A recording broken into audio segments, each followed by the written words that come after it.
অধিকারের কথা আলাদা করে বলতে হয় বলেই আজও সেই অধিকার আদায়ের লড়াই জারি রাখতে হয়েছে। বাংলাদেশের ক্রীড়াঙ্গনের ক্ষেত্রেই এটা অদ্ভুত বাস্তবতা। পুরুষ হচ্ছে নারীর সাফল্যের হার বেশি, যেমন ক্রিকেট, একই সাথে ফুটবলেও।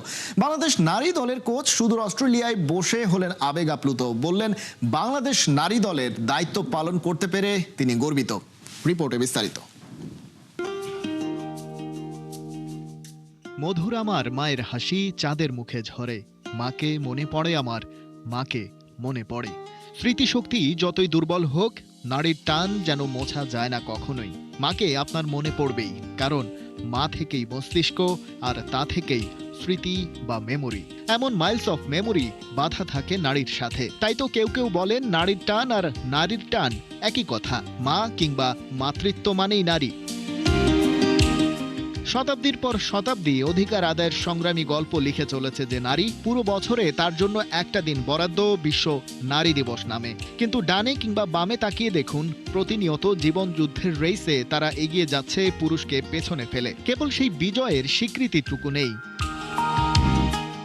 নারী ক্রিকেটারদের কথাই ধরুন, গেল বছর বাড়ানোর পর এ ক্যাটাগরিতে মেয়েদের বেতন হয়েছে 1,60,000, বি ক্যাটাগরিতে 1,35,000, যেখানে বাংলাদেশ পুরুষ ন্যাশনাল টিমের অধিনায়কের বেতন স্কেলেই রাখা হয়েছে প্রায় 10 লাখ টাকা পর্যন্ত।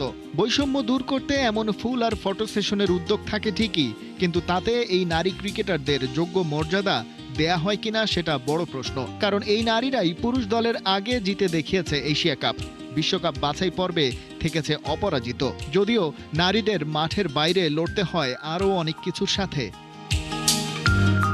ক্রিকেট ছেড়ে ফুটবলে আসুন। অন্যান্য দেশের তুলনায় বাফুফের দেয়া ফ্যাসিলিটিস অতি নিম্নমানের। ফেডারেশন ভবনের ওপরতলায় বছরের পর বছর ক্যাম্প, আজও প্রতিষ্ঠানটির নারী উইং মিডিয়াম স্ট্যান্ডার্ডের ফ্যাসিলিটি প্রোভাইড করতে পারেনি, যেটা প্রায় মনে করিয়ে দেন নারী দলের English head coach Peter Butler.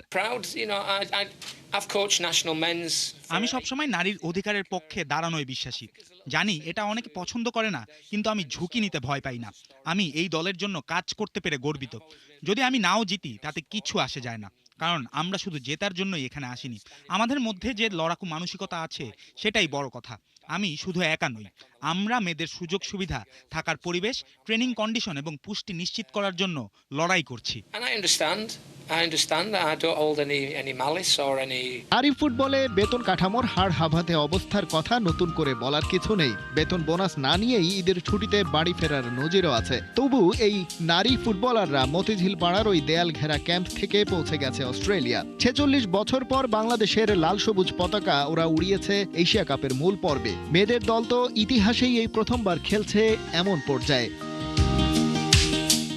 যেখানে ছেলেদের ক্লাব ফুটবলে হয় কোটি টাকার ডিল, সেখানে মেয়েদের বছরের পর বছর অপেক্ষায় থাকতে হয় ঘোষণা হওয়া পুরস্কারের টাকা কবে হাতে তুলে দেয়া হবে সেই অপেক্ষায়। এই গল্পের শুরুতে যা বলা হয়েছিল, নারী মানে তো মা, যে নীরবে নিভৃতে নিঃস্বার্থভাবে বিলিয়ে দেয় নিজেকে। এই নারী ফুটবল দলটাও তেমনই। আমাদের গর্বিত করে পারফরমেন্সের চমকানিতে, যেমন করে ওদের ভাঙা ঘরে ছাদ বেয়ে নেমে আসে জোছনা, চমকায় ওদের চোখের জলে। খালিদ জামিল, একাত্তর।